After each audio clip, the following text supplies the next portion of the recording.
Beijing ଉପରେ 10% tariff ହ୍ରାସ କରିଛି ଆମେରିକା। ଦକ୍ଷିଣ କୋରିଆର ବୁସାନ ବିମାନବନ୍ଦରରେ ଆମେରିକା ରାଷ୍ଟ୍ରପତି ଟ୍ରମ୍ପ ଏବଂ ଚୀନ ରାଷ୍ଟ୍ରପତି ଜିନପିଙ୍ଗଙ୍କ ମଧ୍ୟରେ ହୋଇଥିବା ବୈଠକ ସମୟରେ ବାଣିଜ୍ୟ ଚୁକ୍ତିକୁ ଚୂଡ଼ାନ୍ତ କରାଯାଇଛି। ଦକ୍ଷିଣ କୋରିଆରୁ ଆମେରିକା ଯାଉଥିବା ବିମାନବନ୍ଦରରେ ସାମ୍ବାଦିକଙ୍କ ସହିତ କଥାବାର୍ତ୍ତା ସମୟରେ ଟ୍ରମ୍ପ ଏହାର ଘୋଷଣା କରିଛନ୍ତି। ଦକ୍ଷିଣ ଆଫ୍ରିକାର ବୁସାନରେ ଡୋନାଲ୍ଡ ଟ୍ରମ୍ପ ଏବଂ ସି ଜିନପିଙ୍ଗଙ୍କ ମଧ୍ୟରେ ସାକ୍ଷାତ ହୋଇଥିଲା। ଅନେକ ଗୁରୁତ୍ୱପୂର୍ଣ୍ଣ ପ୍ରସଙ୍ଗରେ ଆଲୋଚନା କରିଥିଲେ ଦୁହିଁ ନେତା। ଟ୍ରମ୍ପ କହିଛନ୍ତି ଆମେରିକା ଏବଂ ଚୀନ ମଧ୍ୟରେ ସମସ୍ତ ବିବାଦର ସମାଧାନ ହୋଇଯାଇଛି। ପଶ୍ଚିମ ସୀମାନ୍ତରେ ଭାରତର ବଡ଼ ସମରାଭ୍ୟାସ, ସାମିଲ ହେଲେ 3 ଯବାନର ସେନା। ଭାରତ ତ୍ରିଶୂଳ 2025 ଅନ୍ତର୍ଗତ ପାକିସ୍ତାନ ସୀମାରେ ସେନା, ନୌସେନା ଏବଂ ବାୟୁସେନାକୁ ନେଇ ଏକ ତ୍ରିମୁଖ ତ୍ରିସେବା ଯୁଦ୍ଧ ଅଭ୍ୟାସ ଆରମ୍ଭ କରିଛି। ସାର୍କ ଲିଗ୍ରେ ପାକିସ୍ତାନୀ ସେନା ବୃଦ୍ଧି ସମ୍ପର୍କରେ ରାଜନାଥ ସିଂଙ୍କ ଚେତାବନୀ ପରେ ଏହି ଅଭ୍ୟାସକୁ ଭାରତର ସାମରିକ ପୋସ୍ତିର ଏକ ଦୃଢ଼ ବାର୍ତ୍ତା ଭାବରେ ଦେଖାଇବାକୁ ମିଳୁଛି। ଭାରତ ପଶ୍ଚିମ ସୀମାନ୍ତରେ ଏହାର ସର୍ବବୃହତ ଯୁଦ୍ଧାଭ୍ୟାସ ସେଠାରେ ଆରମ୍ଭ କରିଦେଇଛି। ବିହାରରେ ହାଇ ଭୋଲ୍ଟେଜ ପ୍ରଚାର, ବିରୋଧୀଙ୍କୁ ମୋଦିଙ୍କ ସମାଲୋଚନା। ବିହାରରେ ଜୋର ପ୍ରଚାର ଧରିଛି ଏବେ ନିର୍ବାଚନ। ଏନଡିଏ ମହାଗଠବନ୍ଧନର ତୁଙ୍ଗ ନେତାମାନେ କୌଣସି ସୁଯୋଗ ହାତଛଡ଼ା କରୁନାହାନ୍ତି। ପ୍ରଧାନମନ୍ତ୍ରୀ ନରେନ୍ଦ୍ର ମୋଦି ଆଜି ମୁଜାଫରପୁର, ଛପରାରେ ପ୍ରଚାର କରିଥିଲେ। କଂଗ୍ରେସ ନେତା ରାହୁଲ ଗାନ୍ଧୀ ଲଗାତାର ଭାବେ ଦ୍ୱିତୀୟ ଦିନରେ ମହାଗଠବନ୍ଧନ ପାଇଁ ପ୍ରଚାର କରିଥିଲେ। ବିହାରରେ ପ୍ରଥମ ପର୍ଯ୍ୟାୟ ନିର୍ବାଚନ ପାଇଁ ମଝିରେ ଆଉ ମାତ୍ର 4 ଦିନ ସମୟ ମଧ୍ୟ ବାକି ରହୁଛି। ସର୍ଦ୍ଦାର ପଟେଲଙ୍କ ଜନ୍ମବାର୍ଷିକୀରେ ହେବ ପରେଡ। ସର୍ଦ୍ଦାର ପଟେଲଙ୍କ ଜନ୍ମଦିନରେ ହେବ ପରେଡ, ଏହାକୁ ନେଇ ଘୋଷଣା କରିଛନ୍ତି କେନ୍ଦ୍ର ଗୃହମନ୍ତ୍ରୀ ତଥା ଅମିତ ଶାହ। କେନ୍ଦ୍ର ଗୃହମନ୍ତ୍ରୀ ଅମିତ ଶାହ ଆଜି ସର୍ଦ୍ଦାର ବଲ୍ଲଭ ଭାଇ ପଟେଲଙ୍କ 150ତମ ଜନ୍ମବାର୍ଷିକରେ ତାଙ୍କୁ ସ୍ମରଣ କରିଛନ୍ତି ଆଉ ଘୋଷଣା କରିଛନ୍ତି ଏବେ ପ୍ରତିବର୍ଷ ସର୍ଦ୍ଦାର ପଟେଲଙ୍କ ଜନ୍ମବାର୍ଷିକରେ ଏକ ପରେଡ ଅନୁଷ୍ଠିତ କରାଯିବ। ଜାନୁଆରୀ 26 ପରେ ଏହି ପରେଡ ଅକ୍ଟୋବର 31 ତାରିଖରେ ଅନୁଷ୍ଠିତ ହେବ। ଏହି ପରେଡରେ ଅର୍ଦ୍ଧସାମରିକ ବାହିନୀ ସେଠାରେ ମଧ୍ୟ ଅଂଶଗ୍ରହଣ କରିବେ। ଆଣ୍ଟାର୍କଟିକା ମହାସାଗରରେ ପରମାଣୁ ଡ୍ରୋନ ପରୀକ୍ଷଣ କଲା ରୁଷ। ରୁଷ ପୁଣି ଏକ ପରମାଣୁ ଶକ୍ତି ସମ୍ପନ୍ନ ଡ୍ରୋନର ପରୀକ୍ଷଣ କରିଛି। 7 ଦିନ ଭିତରେ ଏହା ରୁଷିଆର ଦ୍ୱିତୀୟ ପରମାଣୁ ଶକ୍ତି ସମ୍ପନ୍ନ ମିସାଇଲର ପରୀକ୍ଷଣ। ଅକ୍ଟୋବର 28 ତାରିଖରେ ଆଣ୍ଟାର୍କଟିକା ମହାସାଗରରେ ଅଣ୍ଡର ୱାଟର ଡ୍ରୋନ ତଥା ପେସାଇଡର ପରୀକ୍ଷଣ କରାଯାଇଥିଲା। ଏହାର ସୂଚନା ଖୋଦ୍ ରାଷ୍ଟ୍ରପତି ଭ୍ଲାଦିମିର ପୁଟିନ ଦେଇଛନ୍ତି। କହିଛନ୍ତି ରୁଷିଆ ସଫଳତାର ସହିତ ବିଶ୍ୱର ସବୁଠାରୁ ଶକ୍ତିଶାଳୀ ପରମାଣୁ ଶକ୍ତି ସମ୍ପନ୍ନ ଅଣ୍ଡର ୱାଟର ଡ୍ରୋନ ତଥା ପାସାଇନର ସଫଳତାପୂର୍ବକ ପରୀକ୍ଷଣ କରିଛି। ଆଇଡିଏଫ୍ ଆକ୍ରମଣରେ 106 ଛୁଇଁଲା ମୃତ୍ୟୁ ସଂଖ୍ୟା। ପୁଣି ଅଶାନ୍ତ ହୋଇଛି ଗାଜା। ଯୁଦ୍ଧବିରତି ଘୋଷଣାରେ ଆମେ ଦେଖିଥିଲେ ଯେ ଗାଜାବାସୀ ଘରକୁ ଫେରୁଛନ୍ତି ଆଉ ମସଜିଦରେ ପ୍ରାର୍ଥନା ଚାଲିଛି। ହେଲେ ହମାସ ପାଇଁ ପୁଣି ବଢୁଛି ଅଶାନ୍ତି। ଇସ୍ରାଏଲ ସୈନିକଙ୍କ ହତ୍ୟା ପରେ ହମାସ ଉପରେ ରକ୍ତମୁଖା ହୋଇଯାଇଛନ୍ତି ନେତାନ୍ୟାହୁ। କିଛି ଦିନର ନୀରବତା ପରେ ଗାଜାରେ ରକ୍ତ ଭିଜିଛି। ଆଇଡିଏଫ୍ ଆକ୍ରମଣ 100ରୁ ଅଧିକ ମଧ୍ୟ ଜୀବନ ଯାଇଛି। ମାଙ୍କ ଜନ୍ମ ତାରିଖରେ ଜିତିଥିଲା ଜ୍ୟାକପଟ। ରାତାରାତି କୋଟିପଟି କରିଦେଇଛି ଲଟେରୀ। ବେଳେ ବେଳେ ଆପଣ ଯାହା ଭାବନ୍ତି ତାହା ହୁଏ ନାହିଁ, ବରଂ ଭଗବାନ ଭାଗ୍ୟରେଖାରେ ଯାହା ଲେଖିଥାନ୍ତି ତାହା ହେଇଯାଇଥାଏ, ଯାହାକୁ ଆପଣ କେବେ ମଧ୍ୟ କଳ୍ପନା କରିନଥାନ୍ତି। ଏମିତି ଜଣେ ଭାରତଙ୍କ ରାତି ଆମକୁ ଦେଖିବାକୁ ମିଳିଛି, ଯାହାକୁ ନେଇ ଜାତୀୟରୁ ଅନ୍ତର୍ଜାତୀୟ ଗଣମାଧ୍ୟମ ସବୁଠି ଚର୍ଚ୍ଚା ଚାଲିଛି। କେରଳର 29 ବର୍ଷ ପ୍ରବାସୀ ଭାରତୀୟ ଦୁବାଇ ଇତିହାସର ସବୁଠାରୁ ବଡ଼ ଲଟେରୀ ଜିତିଛନ୍ତି। ପୋଲିସ ଗୁଳିରେ ଶିଶୁଙ୍କୁ ବନ୍ଧକ ରଖିଥିବା ରୋହିତ ଆର୍ଯ୍ୟାଙ୍କ ମୃତ୍ୟୁ। ମୁମ୍ବାଇର ଏକ ଷ୍ଟୁଡିଓରେ ପ୍ରାୟ 17 ଜଣ ଶିଶୁଙ୍କୁ ମୁଣ୍ଡ ଜାମିନ ମାମଲାରେ ମୁଖ୍ୟ ଅଭିଯୁକ୍ତଙ୍କୁ ପୋଲିସ ଗୁଳି ମାରିଛି। ପୋଲିସ ଗୁଳିରେ ଅଭିଯୁକ୍ତ ରୋହିତ ଆର୍ଯ୍ୟାଙ୍କ ଘଟଣାସ୍ଥଳରେ ମୃତ୍ୟୁ ହୋଇଛି। ସୂଚନା ଅନୁସାରେ ପୋଲିସ ଦ୍ୱାରା ଗିରଫ ହେବା ସମୟରେ ସେ ଅଚାନକ ପୋଲିସ ଉପରକୁ ଗୁଳି ଚଳାଇଥିଲେ। ଏହାର ଜବାବରେ ପୋଲିସ ମଧ୍ୟ ଅତର୍କିତ ଗୁଳି ଚଳାଇଦେଲେ। ପୋଲିସ ଗୁଳି ଦ୍ୱାରା ସେ ଗୁରୁତର ଆହତ ହେବା ପରେ ତାଙ୍କୁ ଡାକ୍ତରଖାନାରେ ଭର୍ତ୍ତି କରାଯାଇଥିଲା, ଯେଉଁଠାରେ ଡାକ୍ତର ତାଙ୍କୁ ମଧ୍ୟ ମୃତ ଘୋଷଣା କରିଦେଇଛନ୍ତି। ନାବାଳକଙ୍କ ବେପରୁଆ ଗାଡ଼ି ଚାଳନା। 3 ବର୍ଷର ଝିଅ ଉପରେ ମଡ଼ାଇ ଦେଇଛନ୍ତି କାର୍। ସିସିଟିଭିରେ କଏଦ ହୋଇଛି ଏକ ଭୟଙ୍କର ଦୃଶ୍ୟ, ଯାହାକୁ ଦେଖିଲେ ଆପଣଙ୍କ ମଧ୍ୟ ଛାତି ଥରି ଉଠିବ। ଟ୍ରାଫିକ ନିୟମରେ କଡ଼ାକଡ଼ି ନିୟମ ଥିଲେ ମଧ୍ୟ ପରିବାର ଲୋକଙ୍କ ଅବହେଳା ଯୋଗୁଁ ବହୁତ ନିରୀହ ଜୀବନ ଯାଉଛି। ଯେମିତି ଏକ ଘଟଣା ଆସିଛି ଅହମ୍ମଦାବାଦ ଠାରେ, କିନ୍ତୁ ଏଠି ଅଳ୍ପକେ ବର୍ତ୍ତି ଯାଇଛନ୍ତି ଜୀବନ। ବଡ଼ ଘରର ବାପା ମା ନିଜ ଛୁଆଙ୍କୁ ଜିଦ୍ ପୂରଣ କରିବାକୁ ବୟସ ନ ହୋଇଥିଲେ ମଧ୍ୟ କାର ଚଲାଇବାକୁ ଦେଉଛନ୍ତି, ଯେମିତି ସୌକ ମଧ୍ୟ ପୂରଣ କରିବେ। ଲୁକି ଛପି ବଙ୍କର ନିର୍ମାଣ କରୁଛନ୍ତି ମାର୍କ ଜକରବର୍ଗ। ବିଶ୍ୱର ସବୁଠାରୁ ଧନୀ ଏବଂ ଶକ୍ତିଶାଳୀ ବ୍ୟକ୍ତିମାନେ ଏବେ ଆକାଶରେ ନୁହେଁ ଭୂତଳେ ଘର ନିର୍ମାଣ କରୁଛନ୍ତି। ଫେସବୁକ୍ ବର୍ତ୍ତମାନ ମେଟା ପ୍ରତିଷ୍ଠାତା ମାର୍କ ଜୁକରବର୍ଗ ହାଇୱାରେ ତାଙ୍କର 1400 ଏକର ସମ୍ପତ୍ତି ପାଇଁ ସେ ସେଠାରେ ଚର୍ଚ୍ଚାରେ ଅଛନ୍ତି। ରିପୋର୍ଟ ଅନୁସାରେ ଏହି ସମ୍ପତ୍ତି ମଧ୍ୟରେ ଏକ ଭୂତଳ ଆଶ୍ରୟସ୍ଥଳ ନିର୍ମାଣ କରାଯାଇଛି, ଯେଉଁଠାରେ ବିଦ୍ୟୁତ୍ କିମ୍ବା ଖାଦ୍ୟର କୌଣସି ଅଭାବ ରହିବ ନାହିଁ। ସମଗ୍ର କମ୍ପ୍ଲେକ୍ସଟି 6 ଫୁଟ ଉଚ୍ଚ କାନ୍ଥ ଦ୍ୱାରା ଘେରି ରହିଛି ଏବଂ କର୍ମଚାରୀମାନଙ୍କୁ ଗୋପନୀୟତା ବଜାୟ ରଖିବା ପାଇଁ ସେଠାରେ କଡ଼ା ନିର୍ଦ୍ଦେଶ ତାଙ୍କୁ ଦିଆଯାଇଛି। ସବୁଠାରୁ ବଡ଼ ପୋଲିସ ଅପରେସନ ଗଲାଣି 130 ଲୋକଙ୍କ ଜୀବନ। ଦକ୍ଷିଣ ଆମେରିକୀୟ ଦେଶ ବ୍ରାଜିଲର ରାଜଧାନୀ ତଥା ରିଓ ଡି ଜେନେରିଓରେ ଏକ ବଡ଼ ପୋଲିସ ଅଭିଯାନ ଆରମ୍ଭ ହୋଇଥିଲା। ପ୍ରାୟ 2500 ପୋଲିସ ଅଧିକାରୀ ଏହି ଅଭିଯାନରେ ସାମିଲ ହୋଇଥିଲେ। ଏହି ଅଭିଯାନର ମୁଖ୍ୟ ଲକ୍ଷ୍ୟ ଥିଲା ଡ୍ରଗ୍ସ ଗ୍ୟାଙ୍ଗ ତଥା ରେଡ୍ କମାଣ୍ଡର, ଯାହା ବହୁ ବର୍ଷ ଧରି ଫାପେଲା ବସ୍ତିରେ ସେ ସେଠାରେ ସକ୍ରିୟ ରହିଥିଲେ। ସକାଳେ ପୋଲିସ ହେଲିକପ୍ଟର ଏବଂ ସଶସ୍ତ୍ର ଯାନ ସହିତ ଅନେକ ଅଞ୍ଚଳରେ ପ୍ରବେଶ କରିବା ପରେ ଅପରେସନ ମଧ୍ୟ ସେଠାରେ ଆରମ୍ଭ ହୋଇଯାଇଥିଲା। H1B ପରେ ଟ୍ରମ୍ପଙ୍କ ନୂତନ ନିୟମ, ଅଡୁଆରେ ଭାରତୀୟ ଯାଇପାରେ ଚାକିରି। ଆମେରିକା ଗୃହ ସୁରକ୍ଷା ବିଭାଗ ବା DHS ଏକ ପରିବର୍ତ୍ତନ କରିଛି, ଯାହାଦ୍ୱାରା ହଜାର ହଜାର ଭାରତୀୟ ବୃତ୍ତିଗତ ଏବଂ ସେମାନଙ୍କ ନିର୍ଭରଶୀଳକୁ ଚାକିରି ବନ୍ଦ କରିବାକୁ ବାଧ୍ୟ କରାଯିବ ଯଦି ସେମାନଙ୍କ ନିଯୁକ୍ତି ଏବଂ ପ୍ରାଧିକରଣ ନବୀକରଣ ସମୟସୀମା ମଧ୍ୟରେ ଅନୁମୋଦନ କରାନଯାଏ। ଏହି ନିୟମ ଗୁରୁବାର ଠାରୁ କାର୍ଯ୍ୟକାରୀ ହୋଇଯିବ। ନୂତନ ନିୟମ ଅନୁଯାୟୀ ନିଯୁକ୍ତି ପ୍ରାଧିକରଣର ଡକ୍ୟୁମେଣ୍ଟ ବା EADର ସ୍ୱୟଂଚାଳିତ ବିସ୍ତାର ଶେଷ ହୋଇଯିବ, ଯାହା ଅଣ ଆମେରିକୀୟ ନାଗରିକଙ୍କୁ ଆମେରିକାରେ କାମ କରିବାକୁ ଅଟକାଇ ପାରିବ। ପୁଣି ଥରେ ଭାରତ ଉପରେ ଦୋଷ ଲଦିଛି ପାକିସ୍ତାନ। ଇସ୍ତାନବୁଲରେ ପାକିସ୍ତାନ ଏବଂ ଆଫଗାନିସ୍ତାନ ଶାନ୍ତି ଆଲୋଚନା ଶେଷରେ 4 ଦିନର ଆଲୋଚନା ପରେ ଭାଙ୍ଗି ଯାଇଛି। ଏହି ସମୟରେ ରିପୋର୍ଟରୁ ଜଣାପଡ଼ିଛି ଯେ ଏହି ଅଚଳାବସ୍ଥାର ପ୍ରକୃତ କାରଣ ହେଉଛି ଇସଲାମାବାଦର ଗୁପ୍ତ ଚୁକ୍ତି, ଯାହାଦ୍ୱାରା ଆମେରିକା ନିଜ ମାଟିରୁ ଡ୍ରୋନ୍ ଆକ୍ରମଣକୁ ଅନୁମତି ଦେଇଥିଲା। ଏହା ଭାରତୀୟ ହସ୍ତକ୍ଷେପ ନୁହେଁ। ଟୋଲୋ ନ୍ୟୁଜ୍ ଅନୁଯାୟୀ ଆଫଗାନିସ୍ତାନ ଆଲୋଚନାକାରୀମାନେ ଆଫଗାନିସ୍ତାନ ଠାରୁ ଆଫଗାନିସ୍ତାନ ଆକାଶ ମାର୍ଗ ଉଲ୍ଲଂଘନ ବନ୍ଦ କରିବା ଏବଂ ସେମାନଙ୍କ ଅଞ୍ଚଳ ଉପରେ ବିଦେଶୀ ଡ୍ରୋନ୍ ରୋକାଣକୁ ରୋକିବା ପାଇଁ ଏକ ଲିଖିତ ପ୍ରତିଶ୍ରୁତି ମଧ୍ୟ ଦାବି କରିଥିଲେ। ରୁଷିଆକୁ ଜୋରଦାର ଝଟକା ଦେଇଛି ଭାରତ, କରିଛି ବଡ଼ ଘୋଷଣା।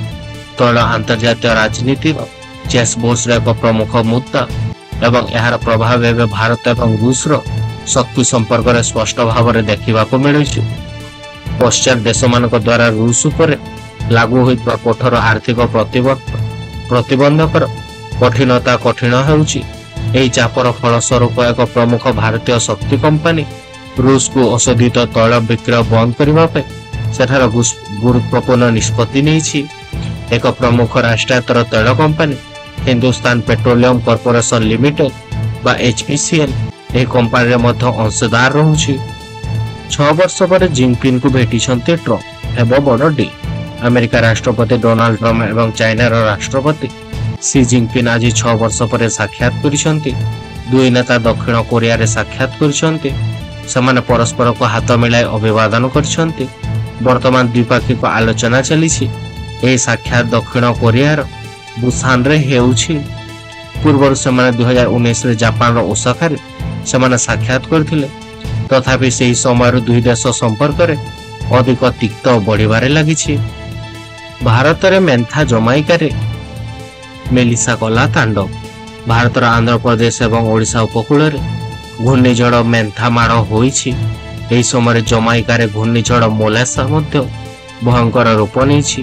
ଉଭୟ ଝଡ଼ ପ୍ରବଳ ପବନ ଏବଂ ପ୍ରବଳ ବର୍ଷା ସହିତ ତାଣ୍ଡବ ସୃଷ୍ଟି କରିଛି। ବଙ୍ଗୋପସାଗର ଉତ୍ପନ୍ନ ଘୂର୍ଣ୍ଣିଝଡ଼ ମେନ୍ଥା ସମ୍ପର୍କରେ ଭାରତୀୟ ପାଣିପାଗ ବିଭାଗ ବା IMD ସକାଳ 9:30 ଅପଡେଟରେ ସେଠାରେ ରିପୋର୍ଟ କରିଛି। ଏହି 6 ଘଣ୍ଟା ମଧ୍ୟରେ ଘଣ୍ଟା ପ୍ରତି 15 କିଲୋମିଟର ବେଗରେ ଉତ୍ତର ଏବଂ ଉତ୍ତର ପଶ୍ଚିମ ଆଡ଼କୁ ଗତି କରୁଛି ଏବଂ ଏକ ଭୟଙ୍କର ଘୂର୍ଣ୍ଣିଝଡ଼ରେ ସେ ସେଠାରେ ପରିଣତ ହୋଇଛି। ମୋଦି ଏବଂ ଜିନପିଙ୍ଗ ମଧ୍ୟରେ ହେଇଛି ବଡ଼ ଡିଲ୍। ଚମକି ପଡ଼ିଛି ପାକିସ୍ତାନ। ଭାରତ ଏବଂ ଚୀନ ସୀମା ବିବାଦ ଉପରେ ପୁଣି ଥରେ ଆଲୋଚନା କରିବାକୁ ଆଗକୁ ଆସୁଛନ୍ତି। ଚାଇନା ପ୍ରତିରକ୍ଷା ମନ୍ତ୍ରାଳୟ କହିଛି ଯେ ଦୁଇ ଦେଶର ସେନା ପଶ୍ଚିମ ସୀମା ଅଞ୍ଚଳର नियंत्रण एवं परिचालना संपर्क में खोला एवं गभीर आलोचना करछन्ति। मंत्रालय अनुसार उभय पक्ष एवं सामरिक एवं कूटनैतिक चैनल माध्यम जोगाजोग जारी रखिबे। अमेरिका को सख्त झटका देला रूसिया रद्द कला प्लूटोनियम चुक्ति। रूस राष्ट्रपति व्लादिमीर पुतिन एक बड़ निष्पत्ति ने अमेरिका को एक झटका देइछन्ति। से अमेरिका सहित प्लूटोनियम चुक्तिनामा को बातिल करिसन्ति। एही चुक्तिनामा अनुसार उभय पक्ष परमाणु अस्त्र विकसित करिवे नाही, किंतु पुतिन एबे चुक्तिनामा को भांगी देइछन्ति। अमेरिका राष्ट्रपति डोनाल्ड ट्रम्प बहुत दिन धरि रूसिया विरुद्ध रे मध्य कथबार्ता करथिले। ऑस्ट्रेलिया को हराई फाइनल रे प्रवेश कला भारत। महिला विश्व कप क्रिकेट फाइनल रे भारत ऑस्ट्रेलिया को हराई फाइनल रे प्रवेश करिछि। सेमीफाइनल मैच रे भारत 5 विकेट रे सेठारे बजाय रहिछि। एक कड़ा संघर्षपूर्ण मैच रे कंगारू दल को परास्त करछि टीम इंडिया। फाइनल रे दक्षिण आफ्रिका सहित हेबो टाइटल लड़ाई। आसंता 2 तारिख रे खेला जिवो विश्व क्रिकेट फाइनल मैच। आजिर मैच रे प्रथमे बैटिंग करथिला ऑस्ट्रेलिया दल। आजिर मैच रे प्रथमे बैटिंग करिछि ऑस्ट्रेलिया दल। दल 49 ओवर रे 5टी बॉल रे समस्त विकेट हराई 388 रन से मध्य करथिले। तेलंगाना रो वारंगल रे वर्षार तांडव 45टी अंचल जलमग्न। तेलंगाना रो वारंगल रे वर्षार तांडव देखिबाको मिलिछि। बात्या मेंथार प्रभाव रे तेलंगाना रे मूसळधार वर्षा होइतबा नै जणिबाको मिलिछि। तेलंगाना वारंगल जिल्ला रे प्रबल वर्षा रेकर्ड होइछि। वारंगल एवं हमानकोंडा रे मूसळधार रे सेठार वर्षा जगो जीवन यात्रा व्यस्त होई पड़िदिला। प्राय 1200 लोकों को स्थानांतरण करा जाइछि। ग्रेटर वारंगल म्युनिसिपालिटी कॉर्पोरेशन सीमा अंतर्गत प्राय 45टी अंचल जलमग्न रहिछि। व्हाट्सएप सामना रे तिष्टि पारिला नहीं अराटाई। किछु समय पूर्व एक स्वदेशी मेसेजिंग ऐप तथा अराटाई लोकलोचन को आसी जाइतिला।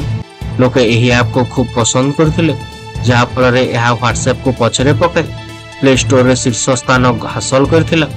वर्तमान एहा देखिबा को मिलिछि ऐप रो लोकप्रियता ह्रास पाउछि, कारण एहा Google Play Store communication category रो 7 नंबर को खसी आसीछि। कठोर निष्पत्ति नेबा को बाध्य होउछन्ते दिल्ली सरकार। दिल्ली प्रदूषण बढ़ाई दैछि चिंता। गोटे पर गोटे कठोर निष्पत्ति नेबा को बाध्य होउछन्ते दिल्ली सरकार। एवं जातीय राजपथ प्रशासन एनडीएमसी पार्किंग फी को 2 गुण करने को निष्पत्ति नहीं। यह निष्पत्ति दिल्लीवासी असुविधा बढ़ाई पारे, कारण से एबे एनडीएमसी रे पार्किंग पे अधिक देय देवाको पड़िबो। एनडीएमसी रास्तार जानवाहन संख्या ह्रास करने को से सेठारे लक्ष्य रखुछन्ति, जहा प्रदूषण नियंत्रण करिबारे से सेठारे सहाय्य करिबो। ईपीएफ बकेया पय सहारा इंडिया को संपत्ति जबत नोटिस देला ईपीएफएल। कर्मचारी भविष्य निधि संगठन बा ईपीएफओ सहारा इंडिया उपर गुरुत्व कार्यानुष्ठान घोषणा करिसन्ति। कंपनी द्वारा लक्ष लक्ष कर्मचारी जमा करा जाइथबा 1880 घंटा तथा भविष्य निधि पीएफएफ एवं पेंशन बकेया विरुद्ध रे ईपीएफओ सहारा संपत्ति जबत करबा को नोटिस जारी करिसन्ति। सहारा रे दीर्घ समय धरि आर्थिक अनियमितता मध्य एही खबर मध्य सामना को आसीछि। सदृश लघुचाप रे परिणत हैला बात्या मेंथा। आहुरी 3 दिन भिजिबो ओडिशा। सदृश लघुचाप रे परिणत होइछि बात्या मेंथा।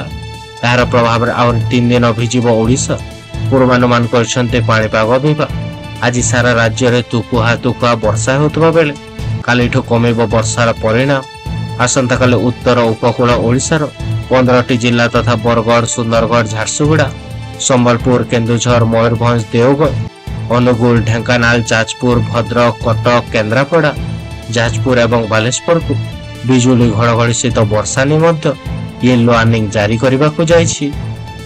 महाकार्तिक महाबिभ्रा गोटे दिन उपवास रही महाप्रभु लिंगराज। महाकार्तिक महाबिभ्राट देखा मिलूँ। गोटे दिन उपवास रही महाप्रभु लिंगराज। हविष्याली मध्य तीव्र असंतोष रही। प्रशासन अवहेला को दायी कर सेवायत। धर्मर मासर श्रीलिंगराज मंदिर रे घटी महाबिभ्राट। गतकाली दिन तमाम महाप्रभु खाड़ा उपवास रहिबा को मिली। समर्थाती सेवायतों नियंत्रण पाली न हेबार प्रभुंक बहु दिन मध्य नीति बंद हो जाइथिला। दीघा लगी 2 छकारे भक्त तीव्र होछि। दीघा जगन्नाथ धाम विवाद। दीघा ହୋଇପାରିବ କି ଜଗନ୍ନାଥ ଧାମ? ଟାର୍ଗେଟରେ ପଶ୍ଚିମବଙ୍ଗ ମୁଖ୍ୟମନ୍ତ୍ରୀ ମମତା ବାନାର୍ଜୀ। ବିଭିନ୍ନ ଅନ୍ତର୍ଜାତୀୟ ପତ୍ରିକାରେ ପଶ୍ଚିମବଙ୍ଗ ପର୍ଯ୍ୟଟନ ବିଭାଗ ପକ୍ଷରୁ ଦୀଘାର ଜଗନ୍ନାଥ ଧାମ ଏବଂ ଦୀଘା ବେଳାଭୂମି ସମ୍ପର୍କରେ ସେଠାରେ ଦର୍ଶାଯାଇଛି। ଏଥିସହିତ ଜଳେଶ୍ୱର ମନ୍ଦିର, କାলীଘାଟ ଏବଂ ଦକ୍ଷିଣେଶ୍ୱର ୱାକୱାର ସମ୍ପର୍କରେ ମଧ୍ୟ ଦର୍ଶାଯାଇଛି, ଯାହାକୁ ନେଇ ଜଗନ୍ନାଥ ପ୍ରେମୀ ଏବଂ ରାଜନୈତିକ ସ୍ତରରେ ତୀବ୍ର ପ୍ରତିକ୍ରିୟା ପାଇଛି। ରୋଗର ଗନ୍ତାଘର ପାଲଟି ଯାଇଛି ଓଡ଼ିଶା। ହାଇଜା ପରେ କାୟା ବିସ୍ତାର କରିଛି କିଡନୀ ରୋଗ। ଓଡ଼ିଶାରେ ବଢୁଛି କ୍ରୋନିକ କିଡନୀ ରୋଗୀଙ୍କ ସଂଖ୍ୟା। କଟକର ନରସିଂହପୁର, ବଲାଙ୍ଗୀର, ବରଗଡ଼, ସମ୍ବଲପୁର ଜିଲ୍ଲା ଏବେ କିଡନୀ ରୋଗୀଙ୍କ ହବ୍ ପାଲଟି ଯାଇଛି।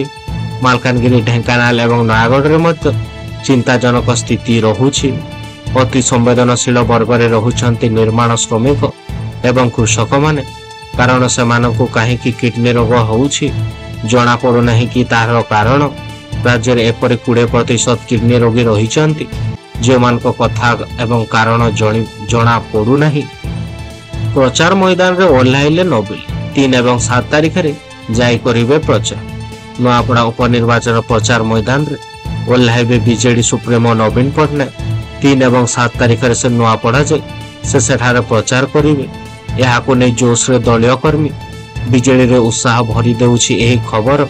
ନବୀନ ପଟ୍ଟନାୟକ ସୋସିଆଲ ମିଡିଆରେ ଲେଖିଛନ୍ତି, ବିଜୟ ହେବ ନୂଆପଡ଼ାର, ଆରମ୍ଭ ହେବ ନୂତନ ଧାରା, ସେବା ଏବଂ ବିକାଶର। ତାଙ୍କର ଏହି ବାର୍ତ୍ତା ପରେ କର୍ମୀଙ୍କ ଜୋଶ ମଧ୍ୟ ହାଇ ହୋଇଯାଇଛି।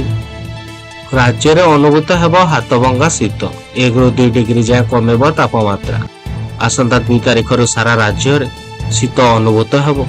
ଅନ୍ୟପଟେ ରାଜ୍ୟକୁ ବହୁଛି ଉତ୍ତରା ଶୁକ୍ଳ ଥଣ୍ଡା ପବନ, ଯାହାର ପ୍ରଭାବରେ ଆସନ୍ତାକାଲି ଠାରୁ ଦକ୍ଷିଣ ଆଭ୍ୟନ୍ତରୀଣ ଏବଂ ଉତ୍ତର ଆଭ୍ୟନ୍ତରୀଣ ଓଡ଼ିଶାରେ 1ରୁ 2 ଡିଗ୍ରୀ ରାତି ତାପମାତ୍ରା କମିବ। 2ରୁ 3 ଦିନ ମଧ୍ୟରେ 3ରୁ 4 ଡିଗ୍ରୀ ତାପମାତ୍ରା କମିବ। ଚଳିତ ବର୍ଷ ଶୀତ ବିଳମ୍ବରେ ଆସିଛି। ସେପଟେ ବିଭିନ୍ନ ମଡେଲ ଆକଳନ ଅନୁଯାୟୀ 31 କିମ୍ବା 1 ତାରିଖ ବେଳକୁ ଉତ୍ତର ବଙ୍ଗୋପସାଗରରେ ସୃଷ୍ଟି ହେବାକୁ ଯାଉଛି ଘୂର୍ଣ୍ଣିବଳୟ। ନିଜର ୱିକିପିଡିଆ ଲଞ୍ଚ କଲେ ଇଲନ ମସ୍କ। ଟେସ୍ଲା ଏବଂ ଏକ୍ସର ସହ ପ୍ରତିଷ୍ଠାତା ଇଲନ ମସ୍କ ତାଙ୍କର ନୂତନ ଏଆଇ ଭିତ୍ତିକ ଅନଲାଇନ ଏନସାଇକ୍ଲୋପିଡିଆ ପ୍ଲାଟଫର୍ମ ତଥା ଗ୍ରୋକିପିଡିଆ ଲଞ୍ଚ କରିଛନ୍ତି। କମ୍ପାନୀ ଏହାକୁ ୱିକିପିଡିଆର ଏକ ସତ୍ୟ ଭିତ୍ତିକ ବିକଳ୍ପ ଭାବରେ ସେଠାରେ ବର୍ଣ୍ଣନା କରିଛି। ଏହି ପ୍ଲାଟଫର୍ମ ବର୍ତ୍ତମାନ ଏହାର ପାରମ୍ପରିକ ସଂସ୍କରଣ 0.1ରେ ଅଛି ଏବଂ ଏହା ସମ୍ପୂର୍ଣ୍ଣ ମୁକ୍ତ ଏବଂ ଉତ୍ସାହ। ଏହା ପ୍ରକଳ୍ପ ୱିକିପିଡିଆ ଅପେକ୍ଷା ଭଲ ଏବଂ ଏହାର ଭବିଷ୍ୟ ସଂସ୍କରଣ 1.0 10 ଗୁଣା ଭଲ ବୋଲି ଇଲନ ମସ୍କ ଦାବି କରିଛନ୍ତି।